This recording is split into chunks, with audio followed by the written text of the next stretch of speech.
Hai, perkenalkan nama saya Cikita Angela Dila dengan NIM 2003-06010 dari kelas PTNA Prodi Peternakan Fakultas Pertanian Universitas Sumatera Utara.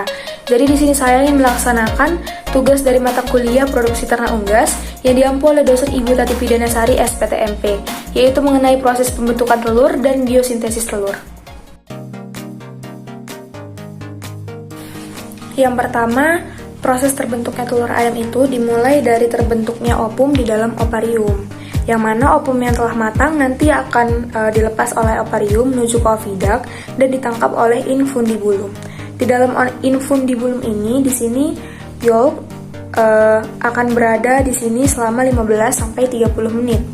Kemudian dari infundibulum, yolk akan menuju ke magnum, di mana di dalam magnum ini akan terjadi proses sintesis ataupun sekresi kuning telur, yaitu proses pembentukan albumin dengan sel gobelet.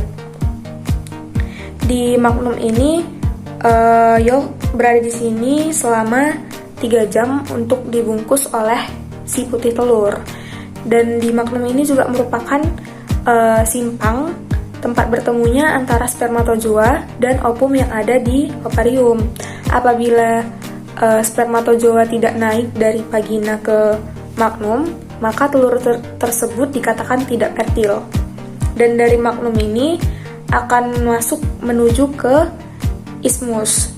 Di dalam isthmus ini nanti akan dibungkus oleh membran sel sekitar 1-2 jam.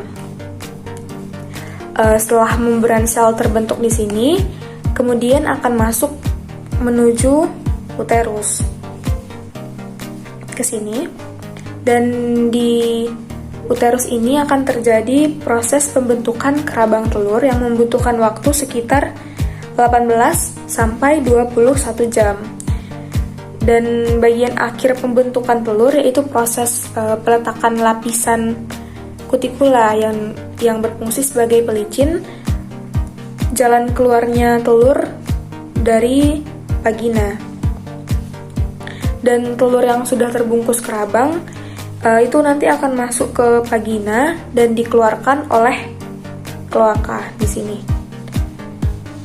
Dan proses ini berlangsung selama 25-26 jam untuk proses pembentukan satu buah telur. Selanjutnya biosintesis telur. Biosintesis telur itu terdiri atas 3 tahapan. Yang pertama sintesis yolk, yang kedua sintesis albumin, dan yang ketiga sintesis kerabang. Yang pertama sintesis yolk. Sintesis yolk ini terjadi di dalam hati di bawah koordinasi hormon gonadotrophins dan hormon steroid. Yolk mengandung komponen asam amino, fosfor, kalsium, serta lipid. Asam amino merupakan penyusun dari protein. Di proses sintesis yolk ini, pituitary ataupun kelenjar yang terdapat di bawah otak nantinya akan melepaskan hormon gonadotrophins dan hormon steroid. Dan hormon steroid ini akan memerintahkan salah satu komponennya, yaitu hormon estrogens, untuk mensintesis protein di dalam nukleus. Nah, apabila semua protein sudah disintesis di nukleus, nanti akan dibawa menuju ke yolk granula yang akan melewati plasma darah ataupun pitelogenin. Nah, di dalam pitelogenin ini terdapat 2 protein. Yang pertama ada lipopitelin dan yang kedua ada pospilin. Selain sintesis protein yang dibawa menuju ke yolk granula, ada juga beta lipoprotein yang dari hati dibawa menuju ke yolk granula. Di dalam folikel ini terdapat 3 bagian. Yang pertama itu ada theca layer, kemudian ada granulosa layer, dan ada oosit. Setelah semua proses ini dilakukan, maka akan terbentuklah yolk ataupun kuning telur.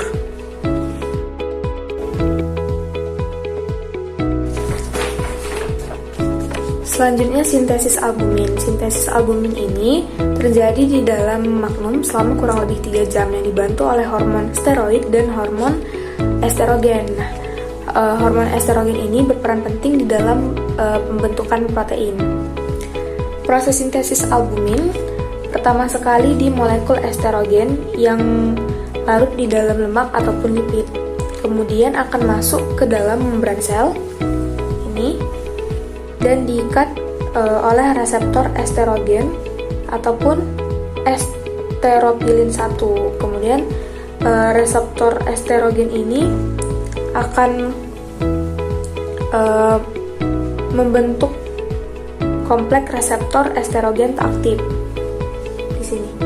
Kemudian akan membentuk kompleks reseptor estrogen aktif ataupun estropilin 2.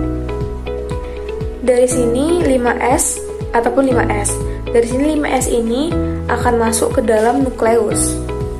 Ini nukleus dan akan berinteraksi dengan kromosom sehingga akan terbentuklah gen mRNA yang akan keluar menuju ke ribosom. Gunanya yaitu untuk dilaktasi protein lebih spesifik lagi yang akan membentuk asam amino. Nah, dari sinilah asam amino ini nanti akan membentuk albumin.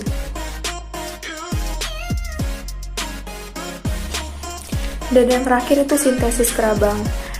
Dimulai dari sebelum telur masuk ke uterus, pada saat telur berbentuk yolk dan telah mengalami pembungkusan albumin di magnum serta membran cangkang di isthmus, yang pada magnum itu dibutuhkan waktu 30 menit dan di isthmus sekitar 75 menit. Nah, sintesis kerabang telur ini terjadi karena adanya kalsium dan ion karbonat.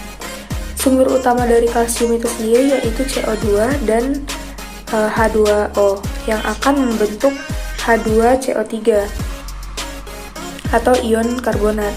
Selanjutnya H2CO3 ini akan masuk ke dalam cairan dalam kelenjar kerabang yang akan membentuk HCO3- atau ion bikarbonat dikarenakan hanya sudah dilepaskan. Lalu kalsium dan plasma darah dari mukosa sel kelenjar ini akan masuk juga ke dalam cairan di dalam kelenjar kerabang. Ke sini akan masuk juga ke dalam cairan dalam kelenjar kerabang, dan kalsium serta ion karbonat ini akan menjadi satu dan akan membentuk CaCO3 atau kalsium bikarbonat yang akan membentuk menjadi kerabang. Selepasnya itu H+ ini yang dari ion karbonat akan dibawa menuju ke mukosa sel kelenjar kerabang.